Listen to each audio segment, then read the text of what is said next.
नमस्कार। यहाँहरूलाई इतिहास सम्बन्धी तथ्य जानकारी दिने यस हिस्ट्री इन नेपाली च्यानलमा स्वागत छ।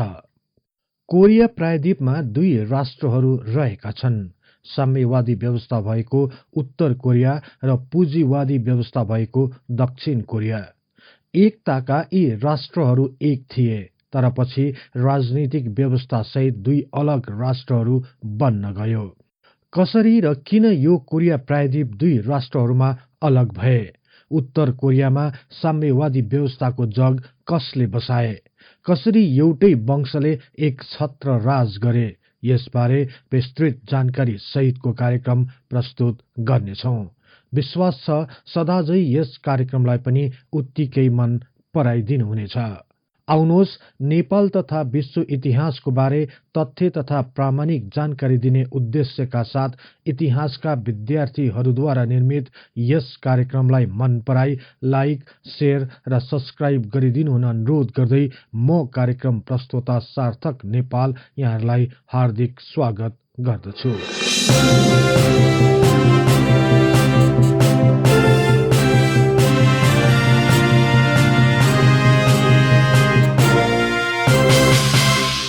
कोरिया प्रायद्वीप एकताका चीनको अधीनमा पर्दथ्यो, तर सन् 1894 जापान र चीन बीच भएको युद्धको परिणामस्वरूप कोरिया जापानीहरूको संरक्षणभित्र पर्न गयो। त्यसपछि राजा गोजोङलाई कोरिया साम्राज्यको सम्राट बनाइयो। सम्राट गोजोङले कोरियालाई एक शक्ति सम्पन्न स्वतन्त्र राष्ट्रको रूपमा उभ्याउन हर सम्भव प्रयत्न गरे। विभिन्न योजनाहरू बनाई कामको थालनी गरे, तर सन् 1905 नोभेम्बर 17 तारिकको दिन सम्राट गोजोङको स्वीकृति तथा सूचनासम्म पनि नदिई जापानले कोरियालाई आफ्नो क्षेत्र भएको घोषणा गर्यो। यसको करिब 2 वर्षपछि अर्थात् सन् 1907 जुलाई ताका सम्राट गोजोङलाई बलपूर्वक पदबाट हटाइयो र पूर्ण रूपमा कोरियामा जापानले प्रत्यक्ष शासन गर्न थाल्यो। सन् 1990 तिर आइपुग्दा कोरियालाई जापानले आफ्नो क्षेत्रभित्र गाभ्यो। यसको विरोधमा कोरियाका विभिन्न समुदाय, संघ संस्था तथा दलहरूले विभिन्न विरोधका कार्यक्रमहरू सुरु गरे। स्वतन्त्र राष्ट्रको माग गर्दै जापानी साम्राज्यको विरोधमा कोरिया राज्यभरि नै जनलहरहरू देखिन थालियो, तर जापानीहरूले यसलाई निर्ममतापूर्वक दबाउन थाले। जापानीहरूको बर्बरताको कुनै सीमा नै रहेन। अनाहकमा हजारौंको ज्यान लिइयो। पुरुषहरूलाई विभिन्न स्थानहरूमा मजदुरको रूपमा खटाइयो। महिलाहरूलाई यौन दासी बनाइयो। किसानहरूमाथि जबरजस्ती कर असुलियो। यसै ताका सन् 1919 जनवरी 21 तारिकको दिन 66 वर्षका कोरियाली सम्राट गोजोङको अचानक मृत्यु भएपछि कोरिया झन अशान्त बन्न गयो। यस्तैमा यसै सालको मार्च 1 तारिकको दिन स्वतन्त्रताको माग गर्दै गरिएको विशाल प्रदर्शनीमा जापानी सेनाले गरेको कारबाहीबाट कम्तीमा 7000 प्रदर्शनकारीहरू मारिए। भनिन्छ सो प्रदर्शनीमा 20 लाख कोरियनहरूले भाग लिएका थिए। यो आन्दोलनपछि जापानी शासनको विरुद्ध कोरियनहरूले चीनको सांघाईमा कोरियाको लागि अस्थायी सरकार बनाए। यही समूहको सरकारले कोरियाबाट जापानीहरूलाई हटाउन राष्ट्रिय तथा अन्तर्राष्ट्रिय रूपमा विभिन्न कार्यक्रमहरूको आयोजना गरिन थाल्यो। यसै अन्तर्गत सन् 1943 को नोभेम्बर 22 तारिकमा सम्पन्न भएको काइरो सम्मेलनमा रूस, बेलायत, अमेरिका र चीनले कोरिया एक स्वतन्त्र राष्ट्र हुने घोषणा गरे। यसै ताका दोस्रो विश्वयुद्ध सुरु भइसकेकाले जापानीहरूको प्रभुत्व रहेको क्षेत्र कोरियामा सन् 1945 अगस्त 14 मा सोभियत ट्याङ्कहरू साइबेरिया हुँदै कोरियाको उत्तरी क्षेत्रमा प्रवेश गर्यो। यसको अर्को दिन अर्थात् अगस्त 15 तारिकको दिन जापानीहरूले रुसी समक्ष आत्मसमर्पण गरे। अन्ततः जापानीहरूको हार भएपछि दोस्रो विश्वयुद्ध पनि समाप्त भयो। कोरियाको उत्तरी क्षेत्रमा रुस र दक्षिणी क्षेत्रमा अमेरिकाले आफ्नो प्रभुत्व कायम गर्ने योजना बनायो। यसै ताका सन् 1945 अक्टोबर 14 तारिकको दिन कोरियामा रेड आर्मीको स्वागतको लागि एक भव्य जनसभाको आयोजना गर्यो। सो विशाल आम सभामा एक नयाँ जोसिला युवकको आगमन भयो। 33 वर्षीय युवा किम इल सुङले सो सभामा जीवनकै पहिलोपल्ट विशाल जनसभा अगाडि भाषण दिए।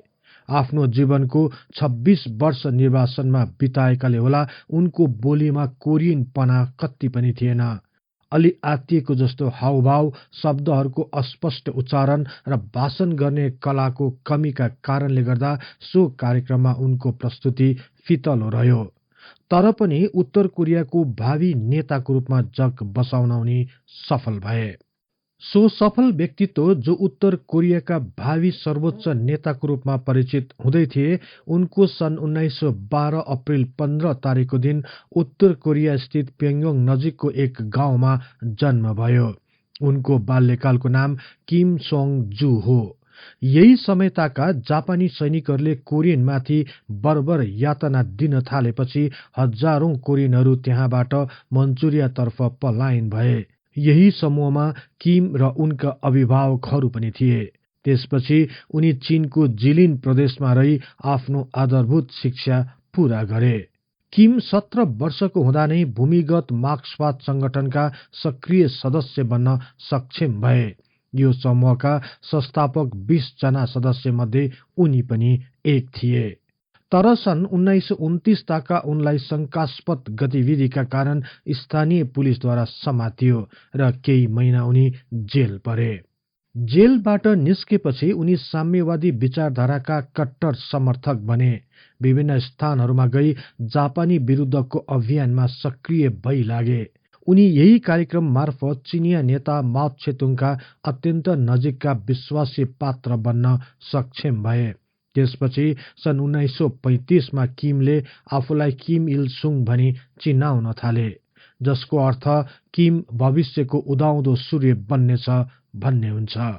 पछि जब रुसले उत्तर कोरियाको क्षेत्रमा आफ्नो विश्वास पात्रलाई राख्ने निधो गरे, त्यसमा किम छनोटमा परे र उनी उत्तर कोरियामा गई आफ्नो आधार तयार पार्न सक्षम भए। यसरी सोभियत नेता स्टालिन र चीनको नेता माओ त्से-तुङका प्रिय शासक बन्नुको साथै उत्तर कोरियाको शक्तिशाली नेताको रूपमा स्थापित हुन उनलाई लामो समय लागेन। स्वतन्त्र कोरियाको विषयलाई लिएर सन् 1945 को डिसेम्बरमा रुसको मस्कोमा कोरियाको भविष्यबारे छलफल भयो। सो बैठकमा कोरियाको लागि एक स्वतन्त्र आयोग बनाउने र 5 वर्षभित्र कोरियालाई एक सार्वभौम राष्ट्रको रूपमा विकसित गर्दै एकल सरकारको निर्माण गर्ने विषयमा सहमति भयो। यस सम्बन्धी पछि सियोलमा पटक पटक बैठक बसे तापनि सरकारको गठनमा भने एक मत हुन सकेन। यसरी मत विमतका कारण समाधान हुन नसकेपछि यही विषय संयुक्त राष्ट्र संघको साधारण सभामा पनि उठाइयो।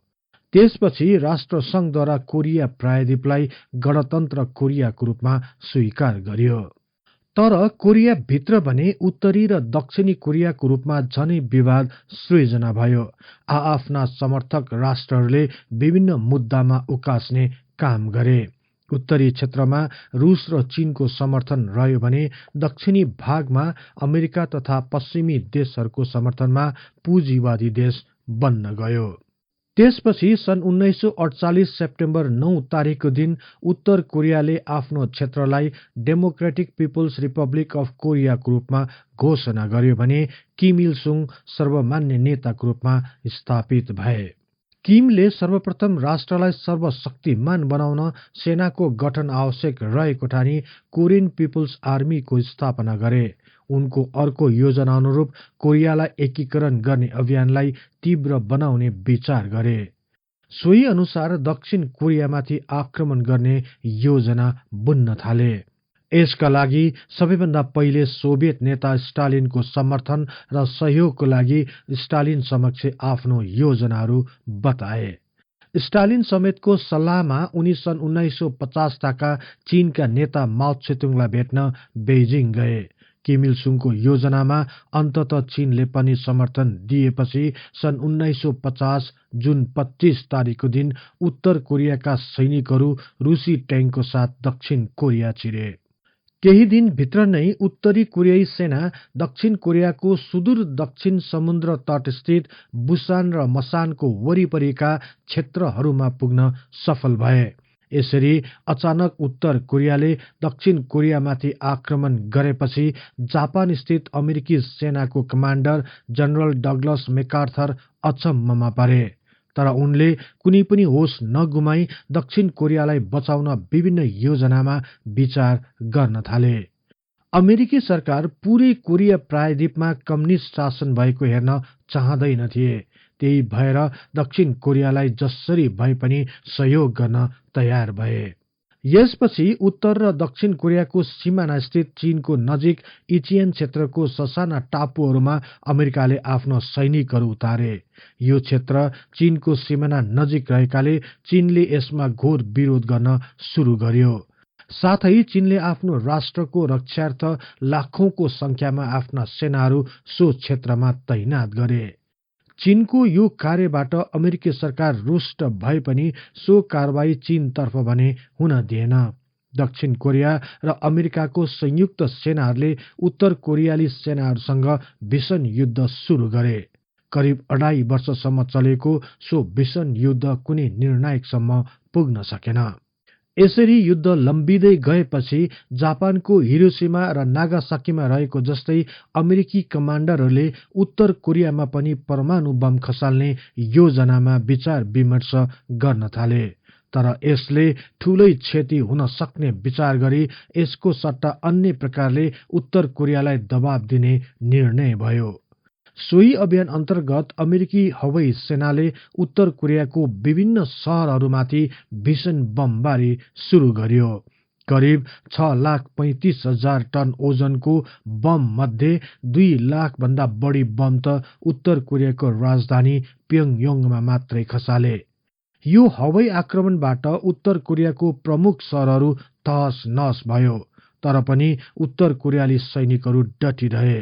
अन्ततः युद्धबाट निर्णय नहुने विचार गरी दुवै पक्षबीच सन् 1953 जुलाई 27 तारिकको दिन उत्तर र दक्षिण कोरिया बीच युद्ध विरामको सम्झौता भयो।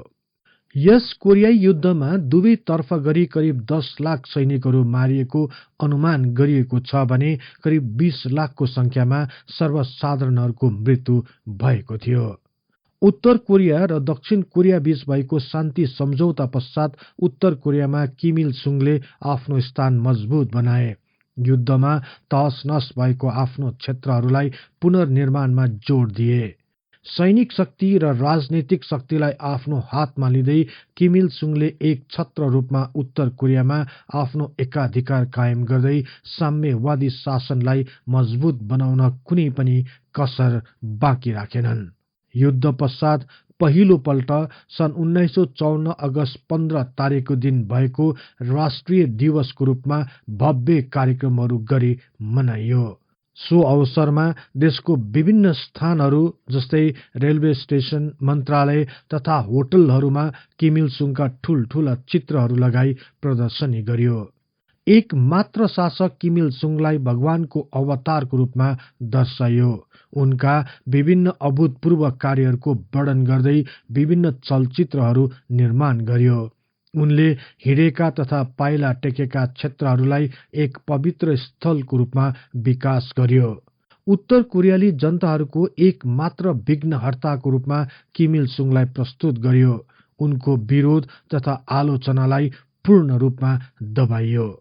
सन् 1955 ताका उत्तर कोरियाले विषम परिस्थितिको सामना गर्नु पर्यो।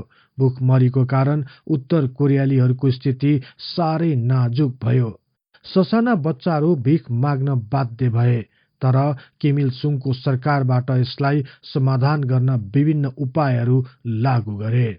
सन् 1956 प्योङयोङमा 5000 वर्ग मिटरमा फैलिएको एक भव्य क्रान्तिकारी संग्रहालयको स्थापना गरियो।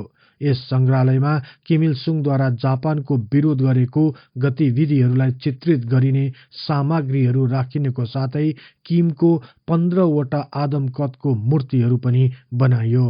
यसपछि भने किम इल सुङले एक छत्र रूपमा शासन अधिकार आफ्नो हातमा लिनुको साथै आफ्ना छोरालाई उत्तराधिकारीको रूपमा विकास गर्दै लगे।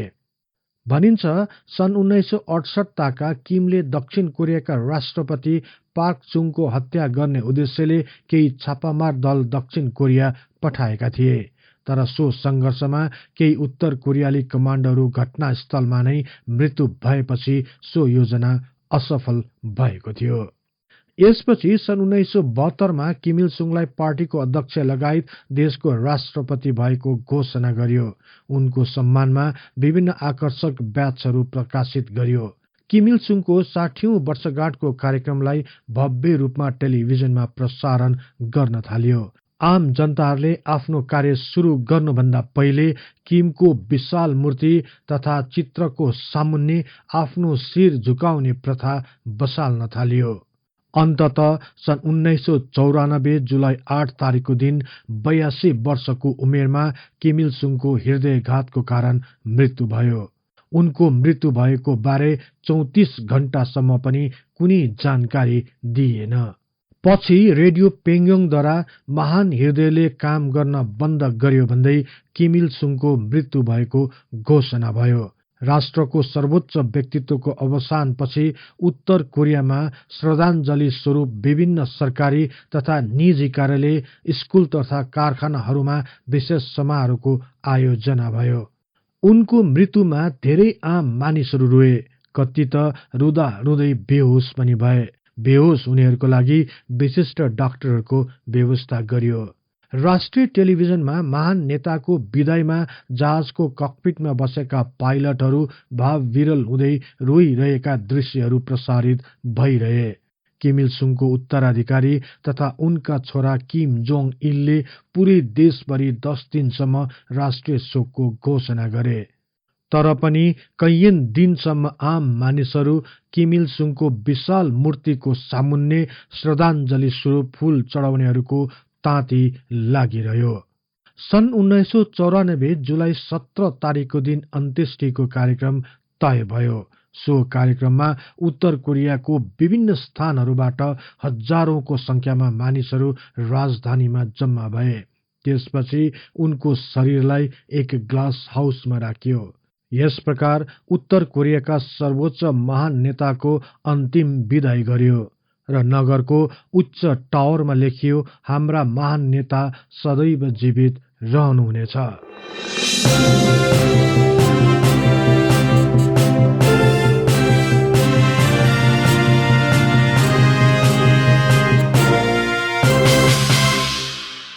यो कार्यक्रम यहाँहरूलाई कस्तो लाग्यो कृपया कमेन्ट बक्समा लेखी पठाउनुहोला।